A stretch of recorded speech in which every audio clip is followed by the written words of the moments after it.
Dumako na po tayo sa ikatatlong kakahayagan sa panalangin papuri, inang puri, at sa interpretasyon, inang Tess Iscariot.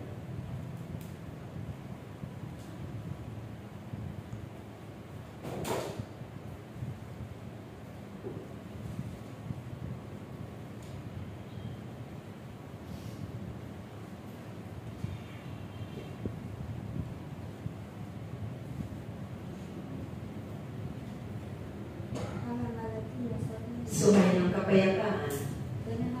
Magbigayan ng kapayapaan sa isa't isa. Ako ito ang aking mga anak, ang hari ng kapayapaan, ang liwanag ng mundong ito. Kaya't kayo man ang mga lingkod ng Diyos, lagi ninyong pagsumikapan ng inyong mga ilawang daladala ay nagliliwanag ito.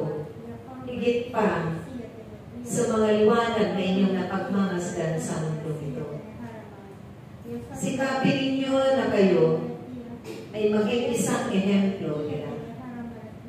Higit ng inyong mga kapwa lingkod upang silang lahat ay makamtin din ang biyaya at mga kapangyarihan ipinagkatiwala ng Diyos sa inyong lahat.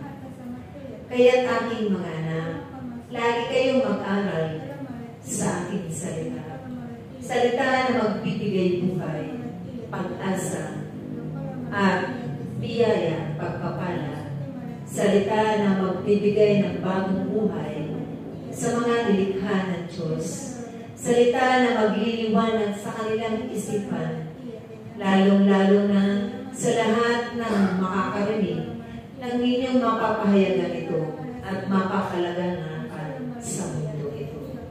Kaya't aking mga anak, maglingkod kayo ng tapat, buong puso, kababaang loob, buong pag-ibig, buong kagalakan, buong pagtitiyaga, pagtitiis, pagsasakripisyo para doon sa inyong mga kapwa.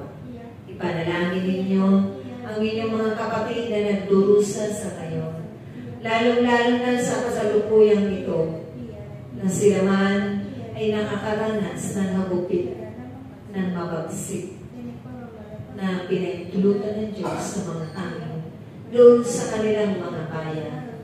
Ipanalangin niyo sila na maligtas din.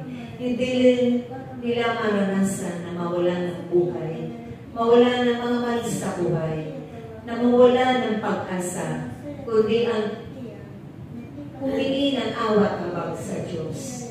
Humingi ng mga pananalangin para sa kapwa nila na maligtas nawa ang kanilang mga hanap buhay, mga inaasahan at sinasandigan na mga tahanan na sila man ay nakakaramdam ng takot, nawawalan ng tiwala at pananampalataya sa Diyos.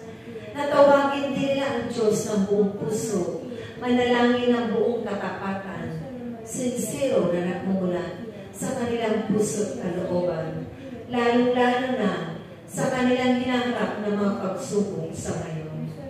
Sila man ay naririnig ang mga hinaing ng kapwa nila na humingi ng tulong, awa at habag.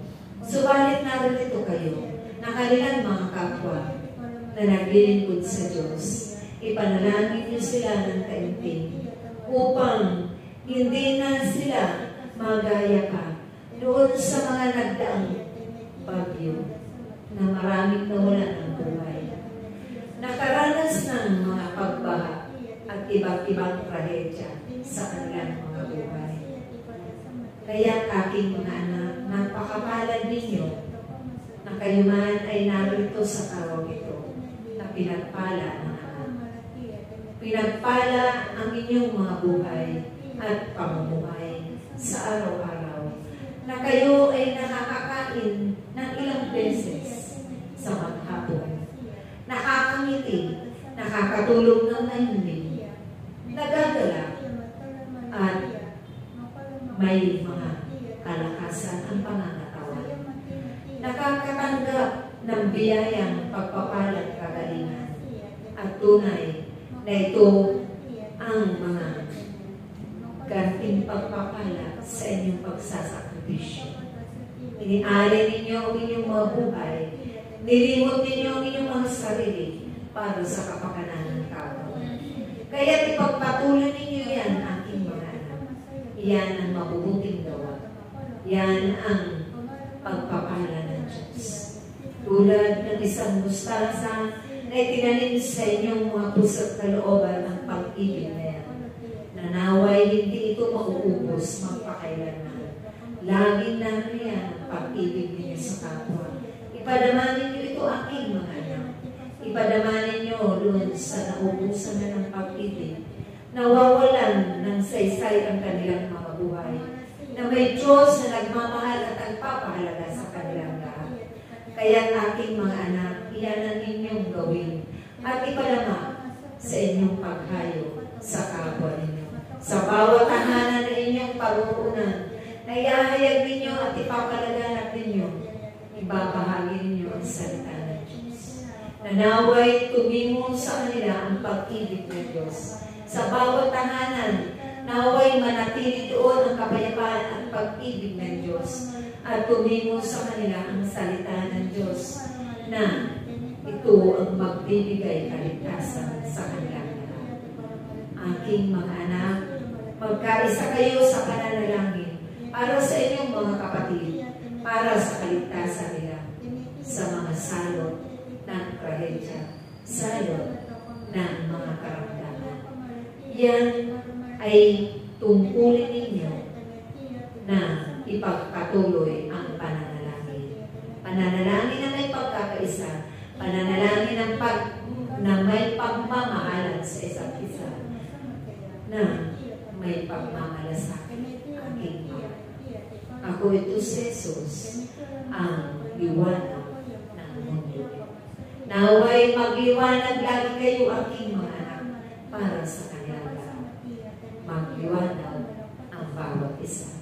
Yan ang aking tagubilin sa gabing ito, na pinagpala ng Diyos ang bawat isa sa inyo. Sumayin niyo muli ang pagmamahalan sa isa't isa. At manatili kayo na nagtutulungan ng mamalasakit. Maraming salamat. Hanggang sa muli nating pagtitipan, iyan ay panatilihin sa isa't isa.